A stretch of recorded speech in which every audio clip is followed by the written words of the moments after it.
موسیٰ علیہ السلام کی جو بڑی بہن ہے وہ پورا معاملہ دیکھ رہی تھی، بتا نہیں سکتے تھے۔ فرعون نے پہلے کہا کہیں بنی اسرائیل کا تو نہیں ہے جن کو ہم مار رہے ہیں؟ بیوی نے کہا نہیں، یہ دور سے بہ کے آیا ہے، بنی اسرائیل کا نہیں لگتا، پال لیتے ہیں۔ پال لیا، لیکن اب دودھ پلانے کی بات تھی، اس بچے کی پرورش کیسے کی جائے؟ بادشاہ اعلان کرتا ہے جتنی دایا ہیں دودھ پلانے والی سب آئیں۔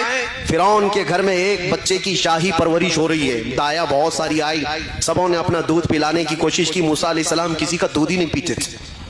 پورا دن گزر گیا، ان کی بہن وہاں کھڑی تھی، اس نے کہا میں ایک دایا جانتی ہوں جس کا دودھ سب بچے پیتے ہیں۔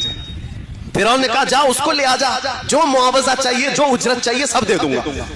موسیٰ علیہ السلام کی بہن وہاں جو کھڑی تھی وہ گئی سیدھے اپنی ماں کو لے آئی، اپنی ماں کو لے آئی اور کہا کہ یہ دایا ایسی ہے کہ اس کے دودھ کو سب بچے پی لیتے ہیں۔ موسیٰ علیہ السلام کی ماں نے موسیٰ علیہ السلام کو اٹھایا، دودھ پلانے لگی تو موسیٰ علیہ السلام پینا شروع فرماتے۔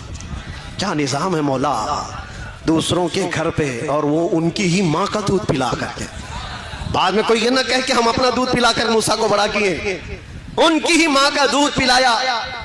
اور ایسی مفت میں نہیں، موسیٰ علیہ السلام کی ماں جو دودھ پلاتی تھی فرعون کے شاہی خزانے سے اس کی اجرت بھی ملتی تھی۔ جو بچہ اس کی سلطنت کو ہلانے والا ہے اس کو خرچہ کر کے پالا جا رہا ہے۔ ایک بات یاد رکھو، اللہ تبارک تعالیٰ کا نظام ہے، جب وہ کسی کے تخت کو ہلاتا ہے تو بہت چھوٹی طاقتوں سے بھی ہلاتا ہے۔ موسیٰ علیہ السلام جوان ہوئے اور اس کے بعد قرآن پاک آپ پڑھو تو سمجھ میں آ جائے گا، یہی موسیٰ علیہ السلام ہیں جنہوں نے اس کو دعوت دی، فرعون تو جھوٹا ہے، تو جو رب ہونے کا دعویٰ کرتا ہے غلط ہے، میرا رب اللہ ہے۔ یہی جملہ میں نے کہا تھا، کیا ہے ہمارا رب؟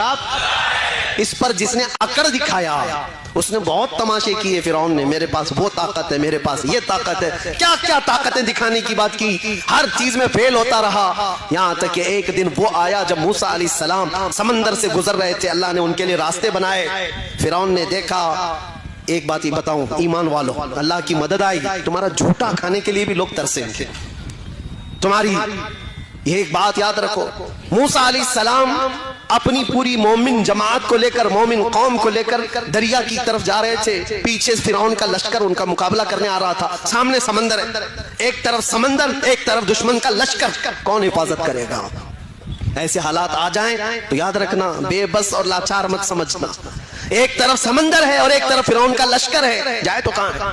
اللہ نے حکم فرمایا موسیٰ اپنا عصا سمندر پہ مارو، 12 راستے نکل گئے اور ان کی قوم اس میں ایسے چلنے لگی جیسے سوکھے پر چلتی ہے۔